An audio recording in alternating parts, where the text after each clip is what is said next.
Hello, viewers. This is Dr. Qamar Cheema, and I have today with me Mr. Sumit Peer, and you have always a smiling face. Thank you very much, Sumit Peer, for being on my show. Thank you, Mr. Cheema. Thanks for the invitation. Really appreciate it. Thank you. So, Mr. Sumit, today I just wanted to have a conversation with you, and I wanted to have an understanding from our viewers about the startup ecosystem in India.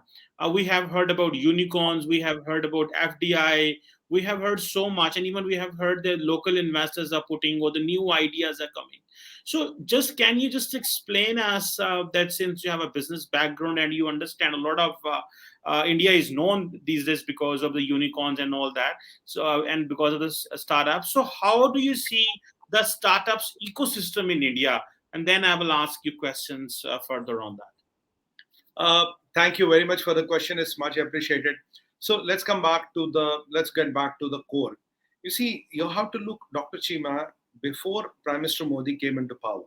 I'll give you some numbers which will, set the tone of the discussion. There were around 1,400 startups in India. In last 7 years or 8 years, 7.5, 8 years, we have now 71,000 registered startups in India. From 1,400 to 71,000 in 8 years. So in last 65, 66 years, we could do 1,400 startups.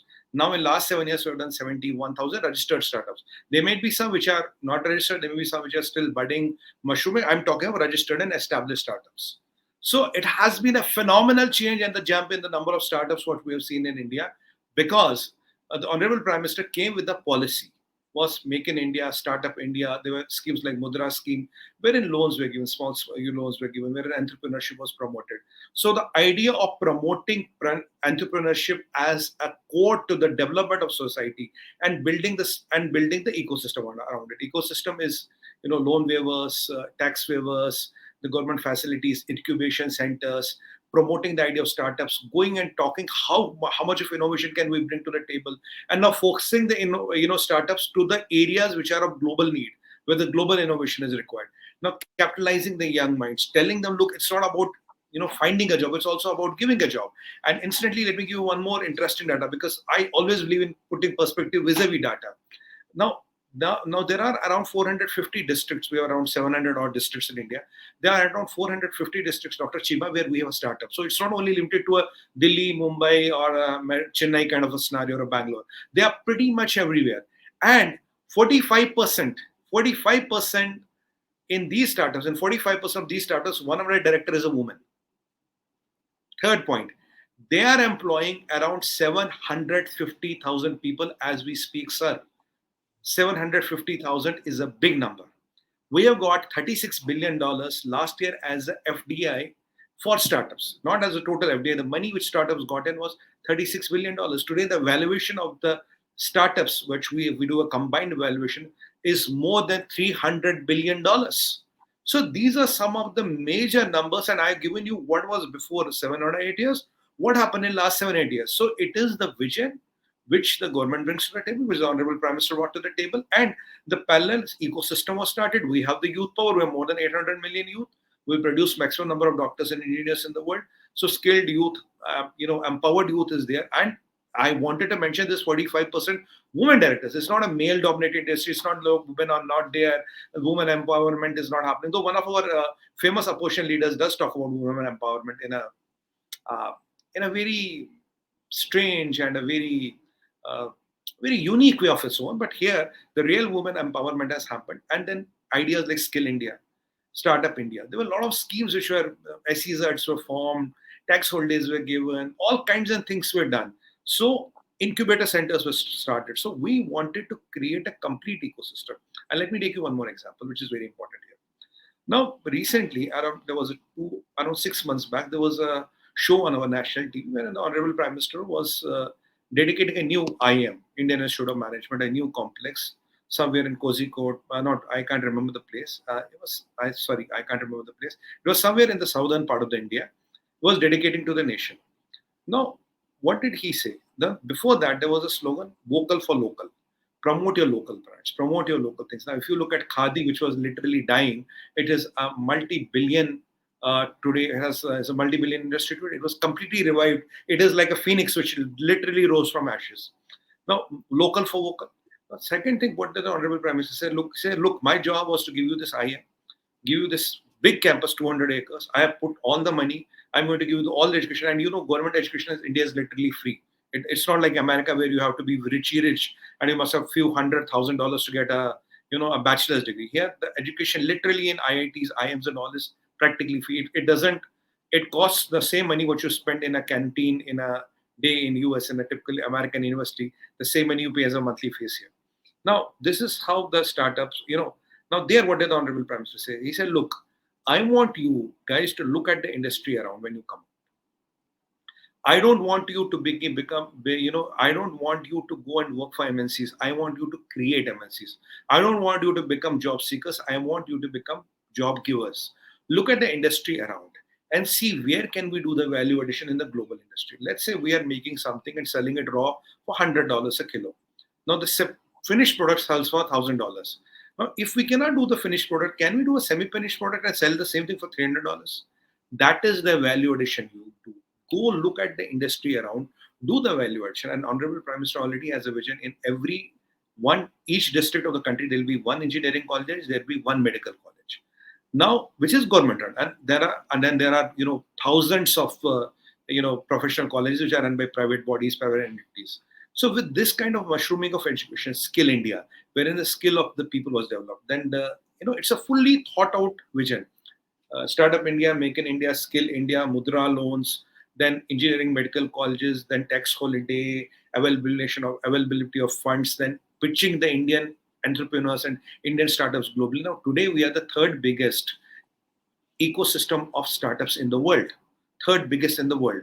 And Cheema Saab, it happened only last 7 years. I gave you the numbers 1,400 to 71,000 registered startups. So, and the employment it created, the wealth it generated. So it was a full concerted 360-degree approach, which Government of India and the Honorable Prime Minister, under his vision, kind of, literally steered it through. He steered it through and made it a successful story. Now, today we have around, I think 4 unicorns are already there, and there are around, and in around 3 years, we'll have 100 unicorns. We have around 72 right now. So, sorry, we have 3 decacorns, where the valuation is more than $10 billion. We have 72 unicorns, and very soon we'll be crossing the 100 unicorns very fast. So, in 3 years, we'll be crossing more than 10 decacorns, where the valuation is more than $10 billion. So 72 unicorns are there. Soon we'll cross 100, and there are 3 with more than 10 billion valuation. And in a matter of time, there'll be 10 with more than $10 billion valuation. And the combined wealth of these, which they've generated, the valuation of them is $300 billion. Sir. Well, Sumit Peer, this is very interesting to see that how the government has given basically an environment or provided a favorable environment where to ask people to come into India or even to the locals to do business. One thing.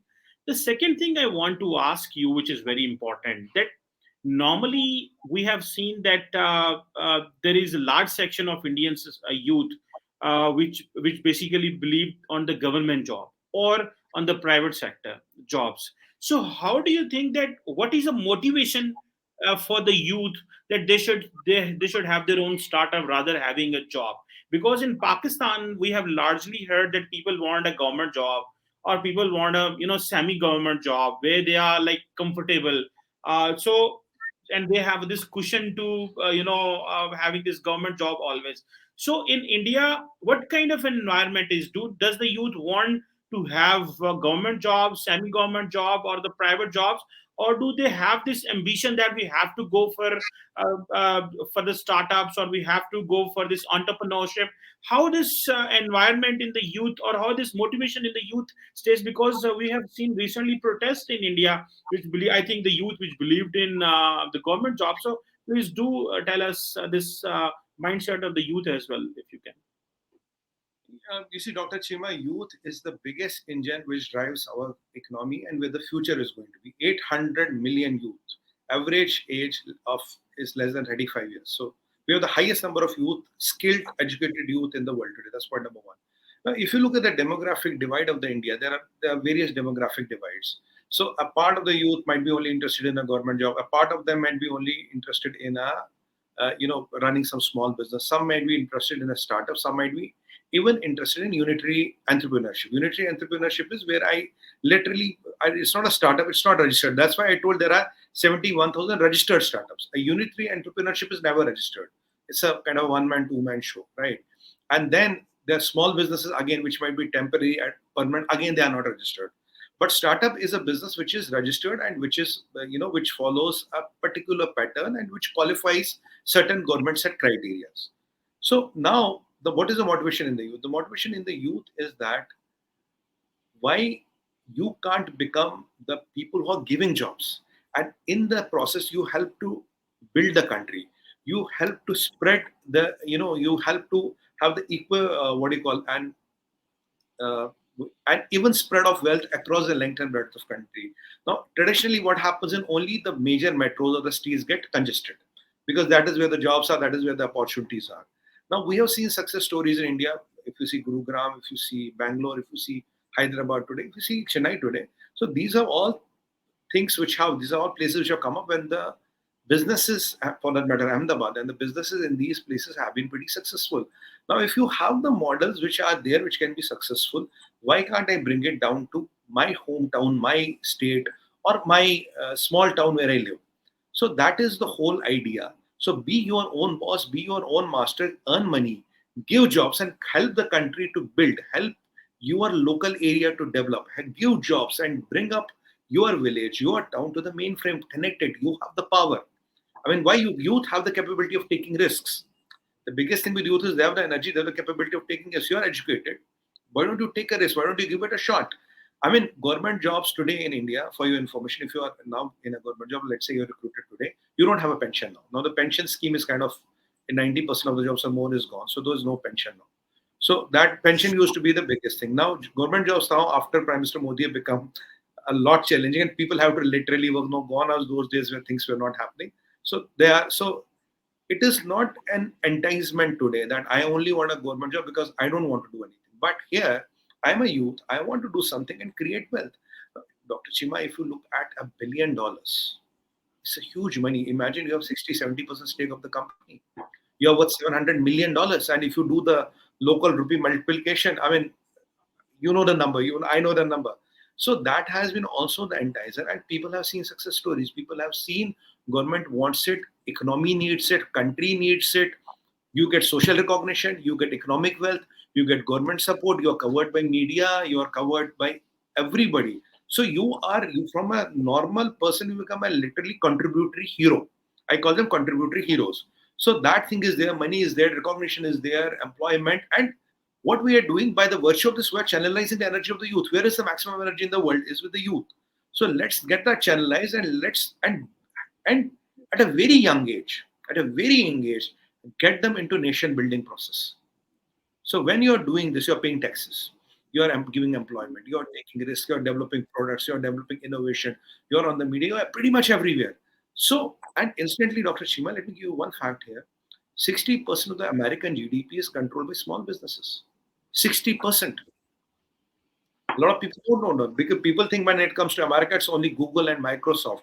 Google's and Microsoft's don't even control 10% of the GDP. 60% of the GDP is controlled by small businesses. Then the second biggest contributor is automobile. So now what is a small business? Small business is a small unitary entrepreneurship where I have one, two, three people. We can call it a startup. After startup, it becomes an enterprise. After a few years, first you're a startup. After a few years, and 4, 5 years, I don't know what is the criteria now, 5 or 7 years, then you become a full-fledged, enterprise. So now these are the people who control 70% of GDP. We have the case study, and if we see the untapped potential in our rural areas, if we see the untapped potential in our smaller towns, it is phenomenal. It's about what can you start. You will be 101% successful because the economy today we are looking at 3.3 trillion by GDP, and by PPP 11.75 trillion, and we are already number third in the world by PPP and number fifth by GDP. So there are opportunities. Inflation is under control. Everything is pretty much under control, and by the grace of God, we are getting the support of VCs. We are getting the support of international funds, wherein $36 billion was pumped into India. Now, anyway, India has taken over China in the FDI. What we are getting more FDI than China. Even Indian startups are getting a good amount of money. $36 billion is huge. So if you look at all round support is there, the euphoria is there, and we are able to channelize the energy of the youth into nation building. So this is also a hidden mantra somewhere, because they get a feeling they are doing the nation building, which they are doing. The credit goes to them where it is deserved. So that is what we want. Everybody cannot be a soldier. Everybody should not hold a gun to protect the country. But by doing these things, you're also helping the nation. You're also making the nation stronger. The nation is stronger. Foreign exchange reserve are bigger. We are more resilient. We are, more guarded, and we are more secured. Hmm. Well, Mr. Sumit, you have illustriously explained the entire situation where the youth is being empowered. So, the next question which I want to ask you, that what things are basically motivating the foreign investor or the foreign people or the foreigners to come in India and to invest in startups. And how do you see the response of the local startups? Do they feel insecure, or do they feel that they are going to get more incentives, or they are going to get more empowered? Because at the same time, India is a small market as compared to, if the more startups come, people will start moving from one place to another place. It doesn't have that kind of a Silicon Valley, or although there are major companies which are investing in Hyderabad and other places. So what things basically attract the foreigners to bring money in India? What basically the Indian government offers them, and at the same time, what kind of reaction is the local the people who have the local startups, or those who come into the startup field? Well, I must compliment you. It's a very interesting question. Let me try to summarize. There are five parts of answer to it. The point number one is, when the foreign investors looks at India, is the biggest addressable market today, because China literally you have to take out of the board. US is saturated. The third market, or the biggest market available to you by default, is India. With India retail only valued at 3 trillion in next 10 years, 3 trillion only retail. So now, if you look at the Indian aviation, buys the second number of planes in the whole world. Aviation is a different market, retail, education, everything is a multi-billion market here. Telecom, look at anything. Nothing is less than 500 billion in next 10 years, or going to 2-3 trillion. So if you are a CEO, you have to literally look at your future. Where is my future? Where I Because as a CEO, because I have been one. So you're literally asked a question: where are you going to get your next 100 million from? I was asked a lot of times, where are you going to get your next 100 million from? So what is your de facto? What is your backup plan? So if any CEO in the world is today, if he has to look, where are you going to get your next 500 million from, or where are you going to get next half a billion from, they have to look at a market which is there. China is out of the picture. Point number one. Point number two, Cheema sir, there is a complete ecosystem here which is supported by the government. Now, there are two kinds of ecosystems which are run by people and not supported by the government, and there is support run by the people and supported by the government through policies, procedures, repatriation, tax holidays, land, labor reforms. A lot of things have been put in a package and single window clearance. So that is the point number two. Point number three is the availability of skilled manpower. Do we have skilled manpower? Yes, we have the immense skilled manpower available in every nook and corner of the country. Point number four, the availability of the local market. Because if I'm putting, let's say, $100 million, I can see, can I even make this money from the local market? So the local market, we are a self-consuming economy. So the local market and the demand in the local market is good. Inflation is under control. The interest rates are a bit higher as compared to US and other countries, but still they are manageable. And that is one important aspect of it. And the fifth and the most important aspect is that when you look at the demographic dividend. Now, today, India has demographic dividend is the biggest opportunity. The amount of, let's say, if I'm making an iPhone, for example, something like iPhone, the number of units I can sell in Gurugram, I cannot sell in Rohtak, which is 50 kilometers from here. But eventually, with the increase of economy, with the growth of GDP, every place will be a Gurugram, every place will be a Bangalore, every place will be a, Hyderabad for that matter. So when people see such things happening, the future for next 50 years is safe. Country is secured because of the Indian Army. Country is stable, secure. It's not that somebody can walk through and literally walk through. That is not going to happen. Economic outlook is stable. Political outlook is stable and decisive. We are voting in decisive governments. We are not voting as those, where there are 10 parties coming together trying to make something, and which with a gust of wind it literally falls. We are giving decisive mandates. So I compliment the people of India for giving decisive mandates. Those decisive mandates give us stable economic outlook. And the current government of Prime Minister Modi and his cabinet is 100% pro-business. And if you see the diplomatic relations we have built, if you see the economic ties we have done, if you see the number of FTAs we are doing with everywhere in the world, so all these things somewhere down the line are contributing there, which gives foreign investors very too much of comfort to come here.